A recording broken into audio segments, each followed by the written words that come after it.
Saya pernah mendengar, bukan malah sering mendengar soal kurban dihitungkan beroran. Jadi keluarga suami istri sama 5 anak berarti jumlah 7, wajib sapi. Kalau kurang daripada itu, atau misal suami istri tidak mampu, boleh ini tahun kurban kambing atas nama suami, tahun depan atas nama istrinya. Ini hal keliru sebenarnya. Yang dihitungkan soal kurban beda sama akikah dan beda sama zakat fitrah. Zakat fitrah sama akikah terhitung beroran. Akikah laki-laki 2 kambing, perempuan 1. Kalau tidak mampu boleh. Kalau ada kembar laki sama perempuan berarti 3 kambing. Tapi kalau tidak mampu boleh 1 kambing, tidak masalah. Dan tidak ada istilah sekarang saya kurban tapi nanti sisanya seolah-olah ada hutang sama Allah. Sesuai kemampuan kita. Di antaranya kurban. Kurban hitungannya berkeluarga, bukan beroran. Buktinya Rasulullah SAW dan juga cerita Nabi Ibrahim. Ketika Nabi Ibrahim mau sembelih Nabi Ismail, Allah turunkan apa? Mengganti sembelihan Nabi Ismail dengan ekor kambing dari surga. Berapa ekor kambing? 1. Padahal Nabi Ibrahim punya istri 2 dan anak. Ada istri Siti Hajar dan Sarah. Kemudian anaknya Ismail dan Ishak. Berarti semuanya berapa? 5. Kenapa Allah tidak turunkan 5 ekor kambing? Karena hitungannya memang 1 keluarga. Yang kedua, Rasul sendiri sembelih 2 kambing. Pertama, Bismillah atas nama Muhammad dan keluarga Nabi Muhammad. Padahal kita tahu keluarga Nabi Muhammad SAW termasuk keluarga besar.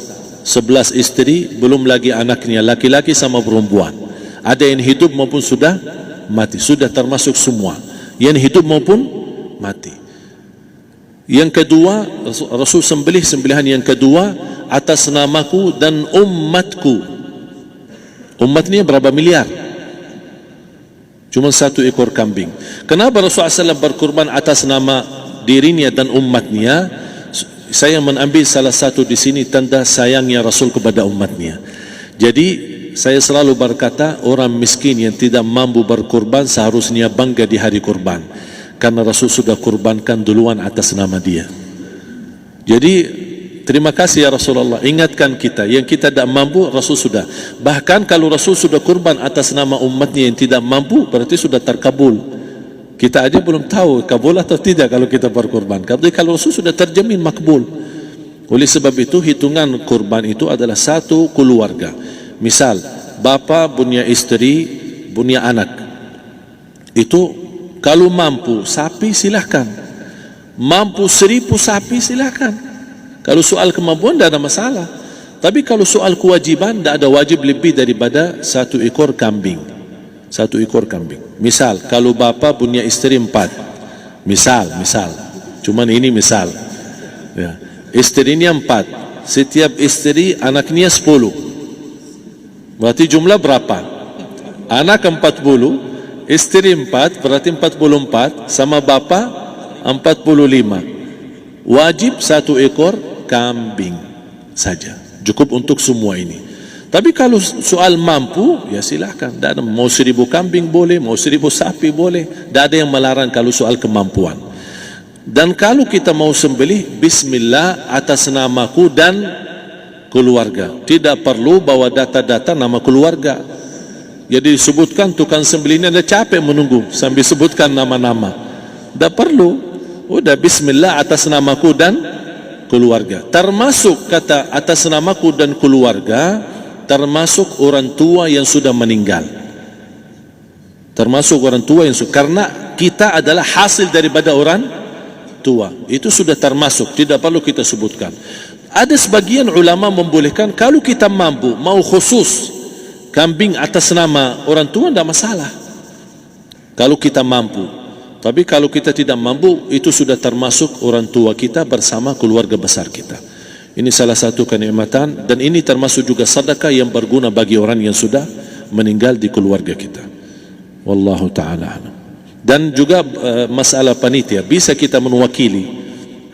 Kalau kita tidak mengerti sembelihannya dan tidak mengerti cara bagiannya, Tapi ada satu sunnah yang termasuk kehilangan sunnah ini adalah banyak yang tidak mau makan dari hasil kurban.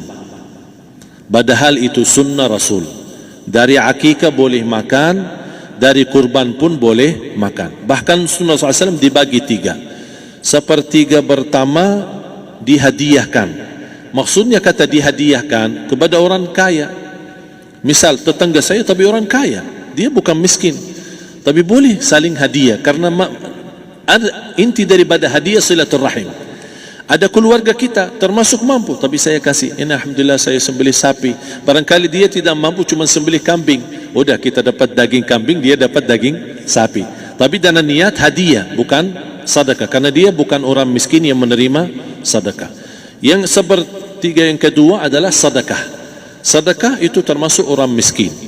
Yang ketiga, kita makan sendiri. Bahkan Rasulullah SAW selepas Idul Adha, beda sama Idul Fitri. Sebelum Idul Fitri dia makan kurma, meyakinkan batalan puasa.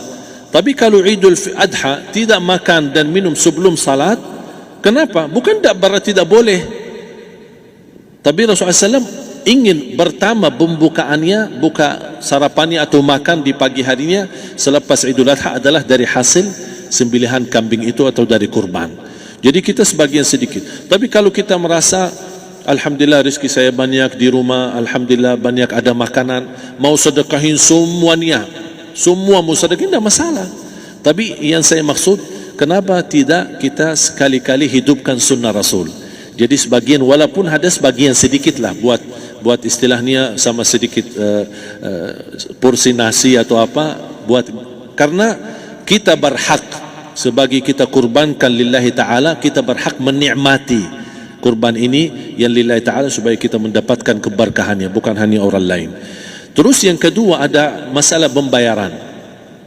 Kalau kita wakili panitia, boleh kita pesan sama panitia, tolong sedikit dari kurban saya minta buat saya makan. Itu tidak masalah, kita boleh minta.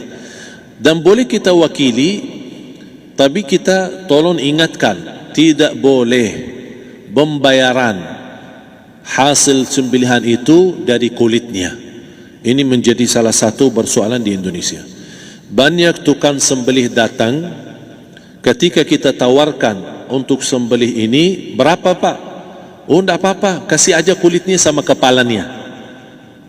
Jangan Anda setuju, jangan Anda terima. Oh maaf saya tidak bisa. Bapak berapa ongkos sembelihannya? Kita harus sepakat dulu. Tidak, saya ikhlas, tidak apa-apa, seikhlasnya. Tapi yang penting kepalanya sama kulitnya. Itu aja yang saya minta, yang lain tidak apa-apa. Tidak boleh. Tidak boleh. Kenapa? Karena ini kurban. Kata kurban berarti lillahi ta'ala, bukan untuk jual beli. Kalau kita sudah bayar dari bagian kurban, berarti bukan lillahi ta'ala. Harus kita jaga amalan itu. Tapi bagaimana cara jalan keluarnya? Kita harus sepakat, ijab kabul. Sepakat dulu, Pak, saya udah begini, saya kasih untuk sembelihan 50.000. Bapak setuju? Ya udah setuju. Selesai kan? Sudah sembelih, sudah potong, sudah semua. Lepas ini semua kita kasih ongkos 50.000 ongkos sembelihannya. Habis itu, Pak, kulitnya sama kepala hadiah buat Bapak. Itu dah apa-apa, dah masalah. Tapi bukan untuk bayar sembelihan. Faham maksud saya? Harus dibedakan supaya jangan sampai amalan kita kurban habis biaya, habis ini malah tidak diterima karena sudah kita bayar sebagian daripada kurban. Saya silahkan bayar apa yang kita sepakati, mau hadiahkan kepada dia karena kita tidak bisa guna. Buat apa yang kita mau gunain kulitnya? Tidak bisa. Tapi mereka buat mereka lebih berguna, oleh karena itu kita bisa hadiahkan untuk mereka. Bahkan kita bisa juga kasih daging untuk mereka bisa menikmati sebagai sedekah. Wallahu ta'ala alam.